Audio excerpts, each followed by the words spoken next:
ఈరోజే మంగళవారం. ఈరోజు ఈ కథను వింటే చాలు జన్మల పాపాలు తొలగి కోటి జన్మల పుణ్యం వస్తుంది. ఒకానొక కాలంలో భూలోకంలో ఎంతో విపత్కరమైన కరువు కాటకాలు ఏర్పడ్డాయి. ఒక్క పూట తినడానికి కూడా తిండి దొరికే పరిస్థితులు లేవు. ఆకలితో ప్రజలు అలమటించిపోతున్నారు. ఇంకా పశువులు, మిగతా జీవుల పరిస్థితి అయితే ఆగమ్య గోచరంగా ఉండేది. ఆ రోజుల్లో ఇంటింటికి ఆవులు ఉండేవి. గో సంరక్షణ ఖచ్చితంగా చేసేవారు. ఆ గోవులు ఇచ్చే పాలతోనే కడుపు నింపుకుని మంచి శరీర దారుణ్యాన్ని పొందేవారు. ఇక విపత్కర కరువు కాటకాల వల్ల గో సంరక్షణ కానీ, గోవులను పూజించడం కానీ తక్కువైపోయింది. గోవులు ఇచ్చే పాలు, పెరుగు, నెయ్యి వంటివి లేనట్లయితే మానవులకు అనారోగ్యం వస్తుంది. ఆరోగ్యం కూడా అంతంత మాత్రంగానే ఉంటుంది. దేవాలయాల్లో చేసే అభిషేకాలు కానీ, నైవేద్యాలు కానీ అన్నిటికీ ఇబ్బందులు ఏర్పడ్డాయి. అంతేకాదు పంచగవ్యములు కూడా లేకపోవడం వల్ల యజ్ఞయాగాలు కూడా ఆగిపోయాయి. దాంతోపాటు దేవాది దేవతలకు ఆవిర్భాగం లేకుండా పోయింది. దేవాది దేవతలు, మానవులు ఇలా గో సంరక్షణ, గోపూజ, పంచగవ్యాలు దొరకకుండా ఇబ్బందులు పాలవడం గమనించిన బ్రహ్మదేవుడు దేవతలందరినీ తన వెంట పెట్టుకుని గోలోకానికి వెళ్ళాడు. గోలోకంలో ఉన్నటువంటి శ్రీకృష్ణుడికి భూలోకంలో సంభవిస్తున్న విపత్కర పరిస్థితుల గురించి తెలియచేశాడు. అప్పుడు శ్రీకృష్ణుడు వారి యొక్క పరిస్థితులను అర్థం చేసుకుని సురభి అనే గోవు యొక్క తోక నుంచి కామధేనువును సృష్టించి దేవతలకు ఇచ్చాడు. ఇక దేవతల కోరిక మేరకు ఆ కామధేనువు వేల కొలది గోవులను భూలోకానికి ప్రసాదించింది. అంతటి గొప్పది సురభి. ఆ విధంగా పుట్టుకొచ్చిన గోవులన్నీ భూలోకానికి చేరుకున్నాయి. ఇక అప్పుడు భూలోకంలో ఆవుల సంతతి విపరీతంగా పెరిగిపోయి పంచగవ్యాలకు ఎలాంటి ఇబ్బందులు రాలేదు. అప్పట్నుంచి భూలోకంలోని మానవులంతా ఆవులను చక్కగా పెంచి వాటి ద్వారా వచ్చే పాలు, పెరుగు, నెయ్యి లాంటి వాటిని ఆహారంగా తీసుకుని జీవిస్తున్నారు. ఇక ఆ రోజు నుంచి ఆవును గోమాతగా పూజించడం మొదలైనది. భూలోకంలో ఉండేవారు పంచగవ్యాలతో దేవతలకు యజ్ఞయాగాలు చేయడం వల్ల దేవతలను తృప్తిపరుస్తున్నారు. దాంతో భూలోకంలో ఏర్పడ్డ కరువు కాటకాలు తొలగిపోయి మానవులంతా పుష్టిగా ఆహారంతో సంతోషంగా జీవిస్తున్నారు. ఇదంతా చూసిన బ్రహ్మ ఎంతగానో సంతోషించాడు. శ్రీకృష్ణుడికి ధన్యవాదాలు చెప్పుకున్నాడు. ఎక్కడైతే గోమాత ఉంటుందో అక్కడ ఆ దేశం సుభిక్షంగా ఉంటుంది. కాబట్టి ఎవరైతే గోమాత మహత్యాన్ని తెలియచేసే ఈ కథను వింటారో వారి అష్టదరిద్రాలు తొలగి సకల శుభాలు కలుగుతాయి. మహాభారతంలోని మరొక విశేషమైన కథను ఇప్పుడు విందాం. పరమేశ్వరుని వరప్రభావం వల్ల సాక్షాత్తు విష్ణు స్వరూపుడైన వ్యాసుడి శాసనంపై ధర్మబద్ధంగా జరిగింది ద్రౌపది పాండవుల కళ్యాణం. విశ్వకర్మచే నిర్మించబడిన ఇంద్రప్రస్థానంలో ఉన్న ద్రౌపది పాండవుల వద్దకు నారదుడు వచ్చి సంసార జీవితంలో వారు పాటించాల్సిన నీతి నియమాలు వివరించాడు. నారదుడు అన్ని విషయాలు వివరిస్తూ ఇలా అన్నాడు: ఓ పాండవులారా, శ్రద్ధగా వినండి. ద్రౌపదీదేవి మీ ఒక్కొక్కరి ఇంట్లో ఒక్కొక్క ఏడాది క్రమంగా ఉంటుంది. ఆ ద్రౌపదీదేవి ఉన్న ఇంటి యజమానికి తెలియకుండా మీరు ఎవరైనా ఆ అంతఃపురానికి వెళితే ప్రాయశ్చిత్తంగా 1 ఏడాది కఠిన వ్రత నియమాలు పాటించి తీర్థయాత్రలు చెయ్యాలి అని నారదుడు పాండవులకు నియమాలు వివరించాడు. ఇక పాండవులంతా నారదుడు చెప్పింది విని అలాగే పాటిస్తామని చెప్పారు. ఇలా ఉండగా ఒకరోజు ఒక బ్రాహ్మణుడు దొంగల చేత తన హోమధేనువును పోగొట్టుకున్నవాడై తన్ను రక్షించమని ఆక్రోశించాడు. ఆ విప్రుడి ఆర్తనాదాన్ని విన్న అర్జునుడు దుఃఖానికి కారణమేమిటి, ఏం జరిగిందో తెలుసుకున్నాడు. అర్జునుడి ధనస్సు ధర్మరాజు ఆయుధశాలలో ఉంది. అప్పుడు ద్రౌపది ధర్మరాజు యొక్క అంతఃపురంలో ఉంది. ఆ కారణంగా ఆయుధశాలలోకి ప్రవేశించినా కూడా నారదుడు వారికి విధించిన నియమం భంగం అవుతుందని తెలిసినా కూడా ప్రాయశ్చిత్త కేశమునకు జంకక వీరాది వీరుడైన అర్జునుడు ఆర్తి రక్షకై ఆయుధ ఆలయంలోకి ప్రవేశించి తన ధనస్సు తీసుకుని ఆ దొంగలను వెంబడించాడు. దుష్టులైన ఆ దొంగలను పట్టుకుని దొంగలను శిక్షించి విప్రుడి హోమధేనువును అతనికి తిరిగి ఇచ్చేశాడు. తరువాత సత్యవంతుడైన అర్జునుడు ధర్మరాజు వద్దకు వెళ్లి జరిగింది చెప్పి తనకు తీర్థయాత్ర చేసి ప్రాయశ్చిత్తం చేసుకునే అవకాశం ఇవ్వమని కోరాడు. దానికి ధర్మరాజు ఇలా అన్నాడు: సోదరా, క్రూర కర్మలకై హోమధేనువును అపహరించిన ఆ దొంగలను శిక్షించి నీవు ధర్మమే చేశావు. ఇటువంటి దుష్టులను ఉపేక్షించిన మహాపాపం కాబట్టి సమయభంగమైనా నువ్వు విచారపడక్కర్లేదు. ధర్మరక్షణకై చేశావు కనుక నీవు ఎందుకు తీర్థయాత్రలకు వెళ్లడం అని ధర్మరాజు అర్జునుడితో పలికాడు. దానికి అర్జునుడు ఇలా అన్నాడు: అన్నయ్యా, ప్రజారక్షణ అనే వంకతో నేను ఆడిన మాట తప్పడం మంచిది కాదు కదా. నా పాపం తీరే విధంగా తీర్థయాత్రలు చేసేందుకు నాకు అనుమతి ఇవ్వండి అని కోరాడు. ఇక ధర్మరాజు తమ్ముడి సత్యవాక్ పరిపాలనకు సంతోషించి అతనికి దూరంగా ఉండడం ఇష్టం లేకపోయినా కూడా తీర్థయాత్రలకు పంపించాడు. తరువాత ఆచార్యుల దగ్గర, పెద్దల దగ్గర అనుమతి తీసుకుని అర్జునుడు రాజభోగాలన్నీ తృణప్రాయంగా ఎంచి వేదాంగ విధులైన పండితుల సహాయం తీసుకుని పామరుడయ్యాడు. కాబట్టి కఠినమైన వ్రత నియమాల్లో ఉండి రాజభోగాలు విడిచి తీర్థయాత్రలు చెయ్యాలని తెలిసిన అర్జునుడు తన కర్తవ్యాన్ని చేయడానికి వెనుకాడకుండా ఆయుధశాలకు వెళ్లి ధనస్సును చేత పట్టుకుని దుష్ట శిక్షణ చేశాడు. అలాగే తనంతట తాను వెళ్లి తన తప్పుకు ప్రాయశ్చిత్తం చేసుకునే అవకాశం ఇవ్వమని ధర్మరాజును ప్రార్థించి తన సత్వాక్ పరిపాలనా దీక్షను మనకు చూపించాడు. కాబట్టి ఎంతో విశేషమైన ఈ కథను వింటే చాలు, జన్మల పాపాలు తొలగిపోతాయి. సంసారంలో నిస్సాంగత్వంతో ఎలా జీవించాలో గురువు మనకి బోధిస్తాడు. మనల్ని సంసార బంధాల నుండి విముక్తి చేయడానికి తోడ్పడతాడు. కానీ అనేక జన్మల సంస్కారాల వల్ల మనలో సంసార ఆసక్తి సన్నగిల్లకపోవడంతో గురుబోధను అవగాహన చేసుకుని మనోపరిపక్వత కలగదు. ఒక రైతు తనకు చేసిన సేవలకు ప్రీతి చెందిన గురువు అతనికి స్వర్గప్రాప్తిని కలగజేయాలి అనుకుంటాడు. కానీ సంసార ఆసక్తి వల్ల ఆ రైతు ఆ అవకాశాన్ని వాయిదా వేసుకుంటూ వస్తాడు. చివరికి గురు కృప వల్ల ఆ రైతు స్వర్గప్రాప్తిని ఎలా పొందాడో ఈ కథ ద్వారా తెలుసుకుందాం. ఒకానొకప్పుడు ఒక మహాపురుషుడు ప్రయాణం చేస్తూ బాగా అలసిపోయాడు. అతని గొంతు ఎండిపోయింది. దారిలో ఒక రైతు కనబడితే నీళ్లు అందించాడు. ఆ రైతు ఆ మహాత్ముడికి సకల ఉపచారాలు చేశాడు. చిరిగిపోయిన ఆ మహర్షి ఉత్తర్యాన్ని రైతు జాగ్రత్తగా కుట్టి బాగుచేశాడు. ఇక రైతు సపరిచర్యలకు సంతోషించిన ఆ మహాత్ముడు శాంతి ఆనందాలకు నిలయమైన స్వర్గానికి తనతో పాటు రమ్మని చెబుతాడు. అందుకు ఆ రైతు, గురువుగారు, మీరు నా మీద చూపిన దయకు కృతజ్ఞుణ్ణి. కానీ నా పిల్లలు ఇంకా చిన్నవాళ్లు, ఒక 7 ఏళ్ల వ్యవధి ఇవ్వండి అని అడుగుతాడు. అందుకు గురువు అంగీకరించాడు. సరిగ్గా 7 ఏళ్ల తర్వాత గురువు రైతును స్వర్గానికి తీసుకువెళ్లడానికి వచ్చాడు. అప్పుడు రైతు ఇలా అన్నాడు: అయ్యా, కడపటి కొడుకు కష్టాలకు అంతులేదు. అన్ని పనులు ఒక్కడే చేసుకోలేకపోతున్నాడు. కాబట్టి మరో 7 ఏళ్ల గడువు ఇవ్వండి అని అడిగాడు. దానికి గురువు అంగీకరించి మరో 7 ఏళ్ల తర్వాత వచ్చాడు. కాని అప్పటికే ఆ రైతు చనిపోయాడు అని తెలిసింది.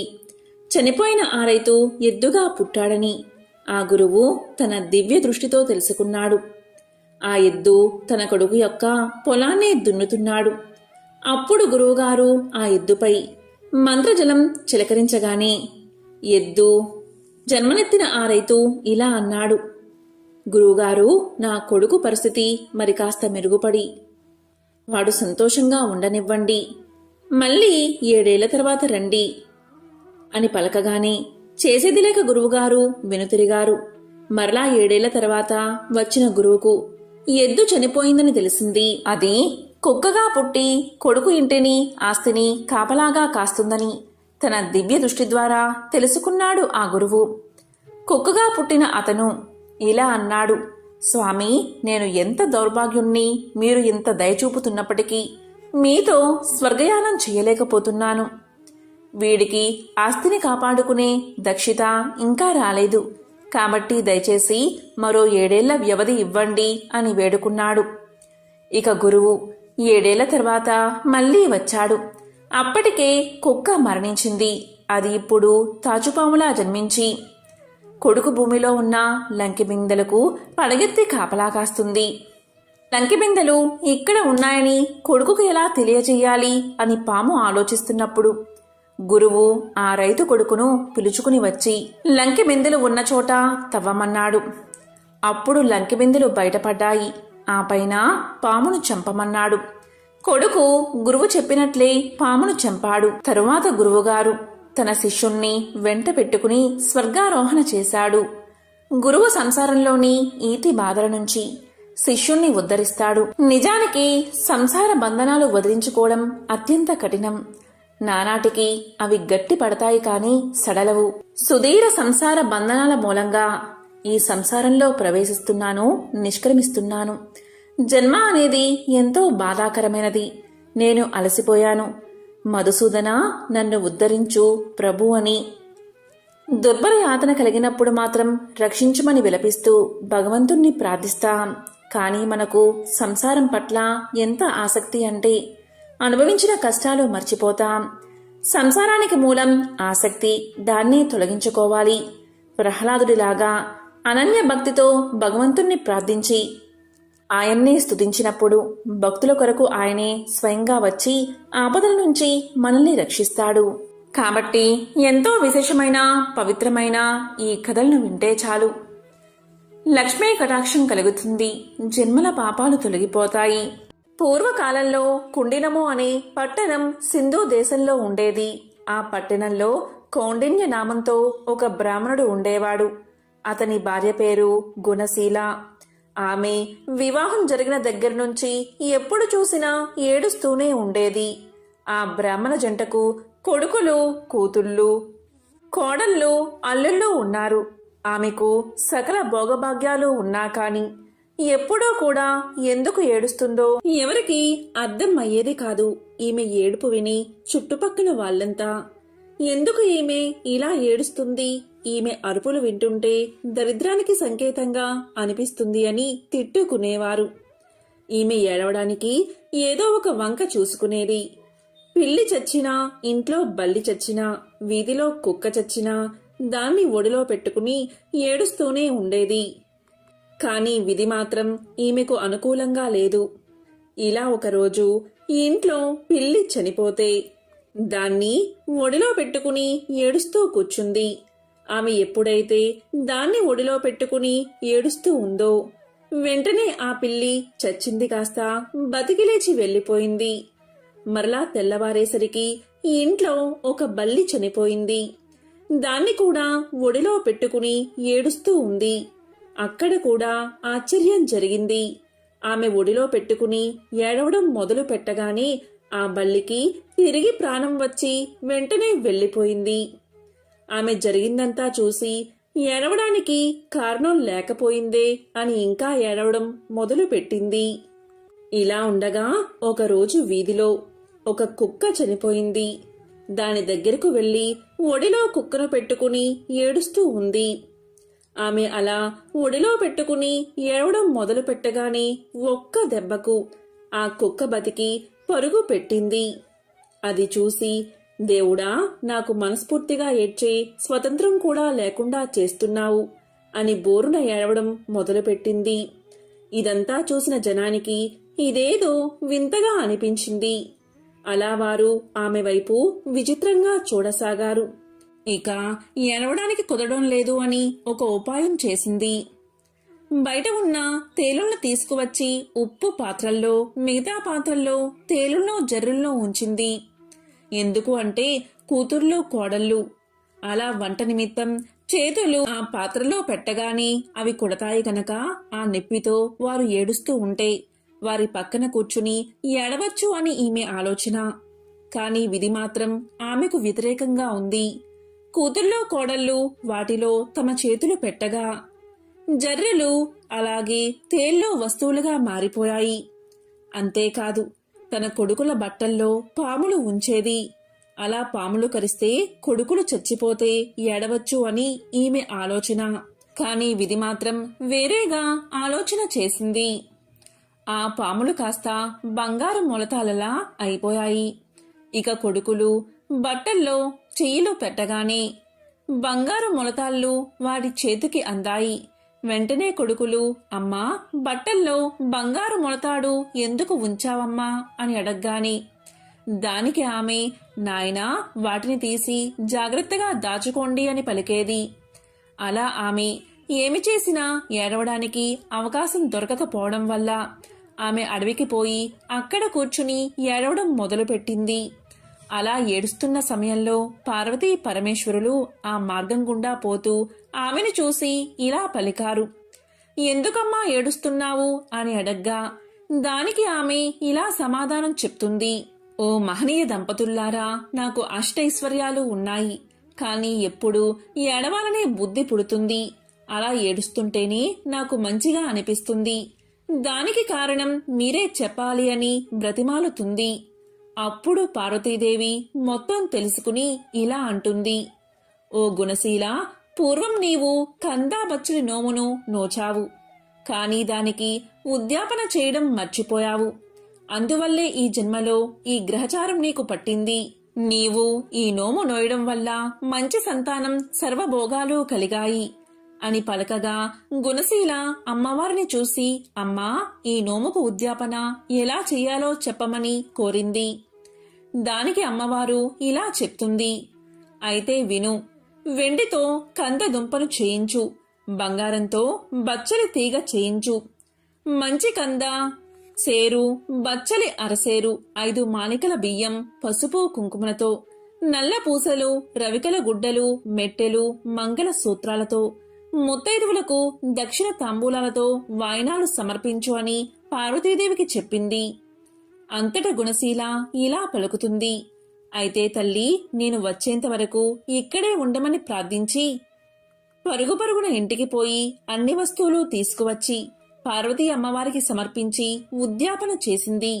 ఇక పార్వతీ అమ్మవారు నిండు హృదయంతో ఆమెకు ఆశీస్సులు అందించారు. అంతతో అమ్మవారు అంతర్ధానమయ్యారు. ఇక గుణశీల ఇంటికి వచ్చి జరిగిందంతా ఇంట్లో వారికి చెప్పేసరికి అందరూ ఆశ్చర్యపోయారు. 4 జాతుల వారు కుల భేదం లేకుండా ఈ వ్రతాన్ని ఆచరిస్తే సమస్త దుఃఖాలు తొలగిపోతాయని ఆమె చెప్పింది. దాంతో అందరూ కందాబచ్చలి వ్రతాన్ని ఆచరించి సర్వదుఃఖాలను పోగొట్టుకుని సుఖంగా జీవించారు. ఈ వ్రత కథను ఎవరైతే వింటారో వారికి సమస్త దుఃఖాలు తొలగిపోయి సకల శుభాలు కలుగుతాయి. పూర్వం గండకీ నదీ తీరాన ఉన్న సిరిపురం రాజ్యాన్ని వేరసేన మహారాజు జనారంజకంగా పరిపాలిస్తూ ఉండేవాడు. పాడి పంటలతో సుఖ సంతోషాలతో ప్రజలు ఆనందంగా జీవిస్తూ ఉండేవారు. ఈ వీరసేన మహారాజుకు వేట అంటే మిక్కిలి మక్కువ. అతను ఒకసారి గండకీ నదీ తీరాన్ని ఆనుకుని ఉన్న అడవిల్లోకి బయలుదేరాడు. చాలాసేపు క్రూర జంతువుల్ని వేటాడాడు. దాంతో రాజు రెట్టించిన ఉత్సాహంతో బాగా దట్టమైన అడవిల్లోకి వెళ్లిపోయి దారిని తప్పాడు. వెనుక ఉన్న సైన్యాలు రాజుని అందుకోలేక వెనుక పడ్డారు. ఇలా 2 రోజులు గడిచాయి. రాజు జాడ కోసం సైన్యాలు 4 భాగాలుగా విడిపోయి 4 దిక్కులా గాలించి అతి కష్టం మీద 3వ రోజున రాజు జాడ కనుక్కుని అందరూ ఒక చోటకు చేరుకున్నారు. గుర్రం మీద 3 రోజులు ఒంటరిగా ప్రయాణించిన రాజు బాగా అలసిపోయి నిస్సత్తువుగా ఉండిపోయాడు. వెంట తెచ్చుకున్న ఆహార పదార్థాలు నీళ్లు ఖర్చయిపోవడంతో సైనికులు కూడా అలసిపోయి ఆకలితో ఉన్నారు. చాలాసేపు గాలింపు తర్వాత వాళ్లకి ఒక చిన్న పంట పొలం కనిపించింది. దాంట్లో చెరుకు, మొక్కజొన్న పంటలు ఉన్నాయి. దాంతోపాటు మామిడి, సీతాఫలం బాగా విరగకాచి ఉన్నాయి. మధ్యలో తీయని నీటితో కూడిన ఒక బావి ఉంది. ఇక సైనికులంతా ఆ పొలంపై పడి ఎవరికి కావలసిన వారు తీసుకుని కడుపు నిండా తిని మధురమైన బావినీరు తాగి మహారాజుకి కావలసిన ఫలాలు, చల్లని నీరు ఇచ్చి రాజును సేద తీర్చారు. కాసేపటికి తేరుకున్న మహారాజు తన సైన్యంతో సహా రాజ్యాన్ని చేరుకున్నాడు. కాని చిత్రంగా మరుసటి రోజు నుంచి రాజుకి తీవ్ర అశాంతి, అనారోగ్యం మొదలయ్యాయి. రోజు రోజుకి క్షీణిస్తూ మంచం పట్టాడు మహారాజు. రాజవైద్యులు ఎన్ని చికిత్సలు చేసినా రాజుకి ఆరోగ్యం చేకూరలేదు. ఈ విధంగా రోజులు నెలలు గడిచినా కూడా తన రోగం తగ్గకపోయేసరికి రాజు తన గురువైన తపోధనుడైన సదానంద మహర్షిని పిలిపించి తన సమస్యను పూర్తిగా వివరించాడు. అప్పుడు ఆ మహర్షి తన దివ్య దృష్టితో జరిగిందంతా తెలుసుకుని ఇలా పలికాడు. రాజా, రాజన్నవాడు ప్రజల్ని క్రూర మృగాల నుంచి రక్షించాలి. అది కూడా ప్రజలు క్రూర జంతువుల వల్ల తమకి ప్రాణభయం ఉందని ఫిర్యాదు చేసినప్పుడు మాత్రమే చేయాలి. కాని నీవు మృగ వినోదం కోసం అకారణంగా జంతువుల్ని వేటాడి మూగ జంతువుల్ని హింసించావు. పైగా నీ సైనికులు ఓ పైరు పంటలో చొరబడి పేద రైతు యొక్క కష్టాన్ని దోచుకుని తిన్నారు. అందులో కూడా నీ సైనికులు అతని అనుమతి తీసుకోలేదు. అందులో నీకు కూడా భాగం ఉంది. ఆ పాపం కలిపురుషుడిగా మారి నిన్ను వేటాడుతుంది అని చెప్పాడు మహర్షి. ఇది విన్న రాజు ఎంతో ఆశ్చర్యపోయి ఇలా పలికాడు. మహాత్మా, మన్నించండి. నేను ఈ దేశపు రాజుని కదా. నా రాజ్యంలో ఉన్న సకల ప్రజల మీద, వాళ్ళ ఆస్తుల మీద, ధనధాన్యాలు, పంట పొలాలు, తోటలు, వ్యాపారాలు అన్నిటిపైన నాకు సర్వాధికారాలు ఉన్నాయి కదా. మరి నాకు పాపం ఎలా అంటుతుంది అని అడిగాడు. దానికి మహర్షి ఇలా చెప్పాడు. రాజా, నువ్వు చెప్పింది నిజమే. స్వయంగా నువ్వు ఆ రైతు తోటలోకి వెళ్లి నీకు కావాల్సింది తిని నీ సైనికులకు పంచినా నీకు దోషం అంటదు. లేదా నీ ఆజ్ఞపైన నీ సైనికులు ఆ తోటలోంచి పళ్ళు నీరు నీకు తీసుకువచ్చినా నీకు దోషం అంటదు. ఇక్కడే నువ్వు ధర్మదేవతని సరిగ్గా అర్థం చేసుకోవాలి. పై రెండు విషయాలు జరిగి ఉంటే నీకు దోషం అంటేదే కాదు. కానీ నీ సైనికుల అనాలోచిత చర్య వల్ల తాత్కాలికంగా నీకు ఉపశమనం లభించింది. కానీ ఆ దోష ఫలితాన్ని నువ్వు అనుభవించాల్సి వచ్చింది అని చెప్పాడు మహర్షి. ఇక రాజు సుదీర్ఘంగా ఆలోచించి, మహాత్మా, దీనికి పరిహారాన్ని, ప్రాయశ్చిత్తాన్ని చెప్పండని కోరాడు. ఇక మహర్షిని చూసిన మహారాజు అప్పటికప్పుడు ఆ పంట పొలం రైతును పిలిపించాడు. ఆ రైతు పేద యువకుడైన ముకుందుడు. చక్కనైన రూపం కలవాడు. కాయకష్టం చేసుకుని తనకున్న చిన్న పొలంలో రకరకాల పళ్ళు, ఫలాలు పండిస్తూ వృద్ధులైన తన తల్లిదండ్రులను పోషించుకుంటూ ఉన్నాడు. రాజు యొక్క సైన్యం తన పంటని మొత్తం కాజేయడంతో గత నెల రోజులుగా తల్లిదండ్రులకు సరైన తిండి కూడా పెట్టలేక చాలా దీనస్థితిలో ఉన్నాడు. ఇక రాజు అతనికి క్షమాపణ చెప్పి తన తప్పుకి పరిహారంగా 1000 బంగారు నాణాలు బహుకరించాడు. అప్పుడు పేద రైతు మహా ఆనందపడి ఇలా పలికాడు. రాజా, ఈ బహుమానంతో జీవితాంతం నా తల్లిదండ్రులకి అస్సలు ఏ లోటు లేకుండా ప్రేమగా పోషించుకుంటాను అంటూ రాజుకి కృతజ్ఞతలు చెప్పి అక్కడి నుంచి వెళ్లిపోయాడు. ఆ విధంగా ఆ రైతు వెళ్లిపోయాక రాజు మహర్షి వైపు తిరిగి, మహాత్మా, ఇక నా పాపం పోయినట్లేనా అని అడిగాడు. దానికి మహర్షి ఇలా అన్నాడు. రాజు రాజైన వాడు ఎప్పటికప్పుడు ధర్మశాస్త్రాలు, నీతి శాస్త్రాలను క్షుణ్ణంగా అధ్యయనం చెయ్యాలి. లేదా ఎవరి దగ్గర నుంచైనా తెలుసుకుంటూ ఉండాలి. ప్రస్తుతానికి నీ పాపం తొలగిపోయింది, కాని ఇంకా మిగిలే ఉంది అన్నాడు మహర్షి. అప్పుడు రాజు మళ్లీ నమస్కారం చేసి, మహాత్మా, మరి పరిహారం చెప్పండి అని కోరాడు. మహర్షి రాజు వంక చూశాడు. అప్పుడు వెంటనే రాజు సదాచార భక్తులైన పండితుల్ని, బ్రాహ్మణోత్తముల్ని మహారాజు సభకు ఆహ్వానించాడు. కొన్ని వందల మంది తరలి వచ్చారు. రాజు వాళ్లకి జరిగిందంతా వివరించి నెల రోజుల పాటు రైతు కుటుంబాన్ని ఆకలి బాధకి గురిచేసిన పాపం పోగొట్టుకోవడానికి గాను 10,000 బంగారు నాణాలను దానంగా ఇవ్వడానికి సిద్ధపడ్డాడు. కాని ఆ దానం స్వీకరించడానికి ఎవరూ ముందుకు రాలేదు. ఎందుకంటే వాళ్ళు పండితోత్తములు. అలా చేయడం వల్ల ఆ పాపం తాము స్వీకరించినట్లు అవుతుందని వాళ్లకు తెలుసు. ఇక రాజు నిరాశగా వాళ్ల వైపు చూస్తూ ఉండగా విశ్వవేత్తుడు అనే బ్రాహ్మణోత్తముడు లేచి ఆ దానం స్వీకరించడానికి సిద్ధంగా ఉన్నానని తెలియచేశాడు. ఇక రాజు ఆనందంగా 10,000 బంగారు నాణాలను బహుమానంగా ఇవ్వగాని విశ్వవేదుడు తాను తెచ్చిన 2 బంగారు నాణాలను వాటితో కలిపి అక్కడ చేరిన పండితులకు, బ్రాహ్మణులకు ఉచితంగా పంచేశాడు. ఇలా చేయడం వల్ల ఆ పాపఫలం అతనికి అంటలేదు. ఇక రాజు అతన్ని చూసి ఇలా పలికాడు, మహానుభావా, తమ పరిస్థితి మెరుగుపడాలని అంత పెద్ద మొత్తం దానంగా ఇచ్చాను. ఇప్పుడు తమకి నేను ఇచ్చిందేముంది అన్నాడు. మీరేమో నేనిచ్చిన ధనాన్ని దాన ధర్మాలు చేసి మీ పాపం పోగొట్టుకున్నారు.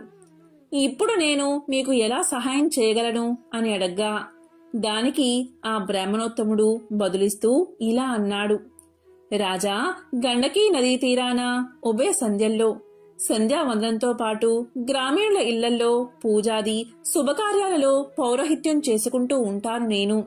ఆ వచ్చిన ధనంతో నేను నా భార్య ఆనందంగా జీవిస్తున్నాం. మీరు నాకేమైనా సహాయం చెయ్యాలి అనుకుంటే గండకీ నదీ తీరంలో ఒక అపురూప శివాలయాన్ని నాకు నిర్మించి ఇస్తే చాలు. నా శేష జీవితాన్ని ఆనందంగా గడిపేస్తాను.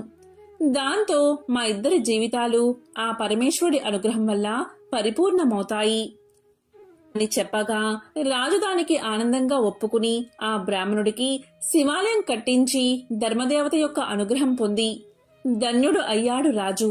కాబట్టి అధికార బలంతో ఇతరుల మనస్సును ఎప్పుడూ నొప్పించరాదు. ఇలా చేస్తే మనశ్శాంతి కరవుతుందని ఈ కథ మనకు తెలియచేస్తుంది.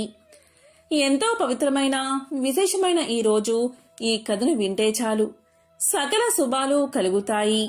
ఒక బ్రాహ్మణుడికి 5 కొడుకులు ఉన్నారు. వారికి పెళ్లిళ్లు జరిగి భార్యతో హాయిగా కాపురం చేసుకుంటున్నారు. వారిలో 5వ కోడలు కరుళ్ళ గౌరీనోము పట్టింది. ఆమె సూర్యుణ్ణి ఆరాధిస్తూ అత్త సొమ్ము అక్కర్లేదు, మామ సొమ్ము అక్కర్లేదు, పుత్రి సొమ్మొద్దు, పురుషుని సొమ్ము అసలే వద్దు, నా సొమ్ము నాకిమ్ము అని పలికేది. రోజు ఈ విధంగా అండం విన్న అత్తా మామలు, బావా మరదళ్ళు, తోడి కోడళ్ళు భర్తకు ఆమెపై కోపం వచ్చింది. అందరూ కలిసి ఒకరోజు ఆమె నిద్రపోతూ ఉండగా మంచంతో సహా ఆమెను అడవిలో విడిచి వచ్చారు. ఆమె నిద్ర లేచింది. భయపడక ఆమె అక్కడే స్నానం చేసి సూర్యదేవుణ్ణి ప్రార్థిస్తూ ఉండగా దోసిట రత్నాలు పడ్డాయి. వాటితో పసుపు, కుంకుమ, కొంచెం ఉప్పు, మిరపకాయలు, బియ్యము కొని ఒక ముసలవాని సహాయంతో ఆ సమీప గ్రామాన చిన్న ఇంటిలో ఉన్నది. ఎప్పుడైతే ఈమెను ఇలా చేశారో వారికి దరిద్రం పట్టి పల్లె పల్లెకు తిరుగుతూ అడుక్కుంటూ జీవితం గడపడం మొదలుపెట్టారు. అలా ఊరు తిరుగుతూ ఉండగా ఒక దగ్గర సూర్య నమస్కారం చేస్తున్న ఈమెను చూశారు. మన అమ్మాయి కూడా ఇలాగే సూర్య నమస్కారం చేసేది అని వారిలో వారు అనుకున్నారు. సూర్యుడి కరుణ వల్ల అక్కడ మేడలు, మిద్దెలు, ఇల్లు, వాకిళ్ళు, తోటలు, దొడ్లు విపరీతంగా కొన్నది ఆమె. నిత్యాన్నదానం చేసేది. ఒకరోజు అత్తామామలు వచ్చి అన్నం పెట్టమన్నారు. నా అత్తామామ మీలాగే ఉండేవారని వారిని చూసి పలికింది. ఇంతలో భర్త వచ్చాడు. ముగ్గురకు తలంటు పోసి కొత్త బట్టలు కట్టబెట్టింది. వారితో కరుళ్ళు కొత్తవి కంచెంలో పెట్టి కరుళ్ళ గౌరీనోము నోయించింది. ఇలా 5 సంవత్సరాలు చేయించగాని వారి పాపాలన్నీ తొలగిపోయాయి. దాంతో వారు కోడలతో సహా ఎంతో ఆనందంగా జీవనం సాగించారు. ఎంతో పవిత్రమైన విశేషమైన ఈ కథను విన్నవారికి సకల శుభాలు కలుగుతాయి. మంగళవారం సందర్భంగా లక్ష్మీదేవికి సంబంధించిన ఒక విశిష్టమైన కథను ఇప్పుడు ఈ వీడియోలో తెలుసుకుందాం. పూర్వం అవంతి నగరంలో ధర్మయ్య, శ్యామల అనే దంపతులు ఉండేవారు. ధర్మయ్య వడ్రంగి పని చేసుకుంటూ జీవితం గడిపేవాడు. ఆ దంపతులకు 3 కుమార్తెలు. ఒక సంవత్సరం కరువు కాటకాలు వచ్చి ధర్మయ్యకు పని దొరకక ఇల్లు గడవడానికి కూడా చాలా కష్టపడ్డాడు. ఆ తరువాతి సంవత్సరం కూడా కరువుతో దేశమంతా అల్లాడిపోయింది. ప్రజలందరూ తిండి గింజలు దొరకక నానా ఇబ్బందులు పడ్డారు. ఇక ధర్మయ్య పరిస్థితి ఇంకా దారుణంగా ఉంది. తినడానికి 2 పూటల భోజనం కూడా దొరకక మరమరాలు తింటూ ఇల్లంతా కాలం గడుపుతున్నారు. కాని ఆ దంపతులిద్దరూ ఇంత కష్టకాలంలో కూడా భగవంతుణ్ణి మరవలేదు. వారి ఇంట్లో తరతరాల నుండి వస్తున్న శ్రీ లక్ష్మీనారాయణ విగ్రహం ఒకటి ఉంది. ఆ విగ్రహాన్ని రోజు భక్తి శ్రద్ధలతో పూజించేవారు. రోజు ఏదో ఒక పదార్థాన్ని తప్పకుండా నైవేద్యంగా పెట్టేవారు. అయితే 2 సంవత్సరాల నుండి కరువు వల్ల ఇంట్లో ఏ పదార్థమూ లేకపోవడం చేత ఈ ఇంటి ఆవరణలోని తులసి మొక్క నుండి ఒక దళాన్ని శ్రీ లక్ష్మీనారాయణలకు భక్తితో కళ్ళుకు అద్దుకుని సమర్పించేవారు. రోజులు ఇలా గడుస్తూ ఉండగా ఒకరోజు రాత్రి 10 గంటల సమయంలో ఎవరో తలుపు తట్టిన శబ్దం వినబడింది. ఈ వేళలో ఎవరు వచ్చి ఉంటారా అని ఆలోచిస్తూ తలుపు తీసిన ధర్మయ్య దంపతులకు మధ్య వయస్కులో ఉన్న ఒక ముత్తైదువు కనిపించింది. ఆమెలో ఏదో ఒక దివ్య తేజస్సు ధర్మయ్యకు గోచరించింది. ఇంత రాత్రివేళ ఇలా ఒంటరిగా వచ్చినా ఈమె ఎవరై ఉంటుందా అని ఆలోచిస్తూ ఉండగా ఆమె వీరితో ఇలా పలుకుతుంది. నాయనా, నేను పొరుగు ఊరు నుండి మా ఊరు వెళుతూ దారి తప్పి ఇటుగా వచ్చాను. రాత్రి కావడం వల్ల దోవ సరిగ్గా తెలియడం లేదు. ఈ రాత్రి మీ ఇంటిలోనే పడుకుని తిరిగి ఉదయాన్నే వెళ్ళిపోతాను అని పలికింది. అప్పుడు ధర్మయ్య దంపతులిద్దరూ ఆమెను లోపలికి రమ్మని ఆహ్వానించారు. అతిథి భగవంతుడితో సమానం కదా, కాని ఆమెకు ఇవ్వడానికి ఇంట్లో ఏమీ కనిపించలేదు. వాళ్ళకి కాసిన్ని మంచినీళ్లు మాత్రమే ఇచ్చారు. ఇంట్లో పడుకోవడానికి ఒక చాప మాత్రమే ఉంది. ఆ రాత్రి ఆమె ఆ చాపపైనే నిద్రించింది. తెల్లవారగానే వెళ్ళడానికి సిద్ధమైంది. అప్పుడు ధర్మయ్య దంపతులిద్దరూ ఆమెతో ఇలా అన్నారు. తల్లి, నీవు తేజస్సుతో సాక్షాత్తు జగన్మాత అయిన శ్రీ మహాలక్ష్మిగా ఉన్నావు. నిన్ను ఒట్టి చేతులతో పంపుతున్నందుకు మాకు ఎంతో బాధగా ఉంది అన్నారు వారిద్దరూ. అప్పుడు ఆమె ఇలా పలుకుతుంది. దంపతులారా, మీరు చింతించవద్దు. మీ ఇంట్లో ఉండడానికి ఒప్పుకున్నారు, అదే చాలు అంది. అప్పుడు శ్యామలమ్మ ఆమెకు బొట్టు పెట్టి పంపించింది. ఆమె వెళ్ళిన తర్వాత కాసేపటికి ఇంట్లో ఏదో చప్పుడు వినిపించింది. ఏమిటా అది అని ఇల్లంతా చూడగా శ్రీ లక్ష్మీనారాయణ విగ్రహం వద్ద నుండి శబ్దం వస్తున్నట్టుగా వారు గమనించారు. అక్కడ కొన్ని బంగారు నాణాలు పడి ఉన్నాయి. అప్పుడు ఆ దంపతులకు జరిగిందంతా అర్థమైంది. రాత్రి తమ ఇంటికి వచ్చింది మరెవరో కాదు, సాక్షాత్తు జగన్మాత శ్రీ మహాలక్ష్మి. ఆ తల్లికి తామేమీ ఇవ్వలేకపోయామే, చెయ్యలేకపోయామే, కనీసం తగిన వసతి కూడా కల్పించలేకపోయామే అని ఎంతో బాధపడ్డారు.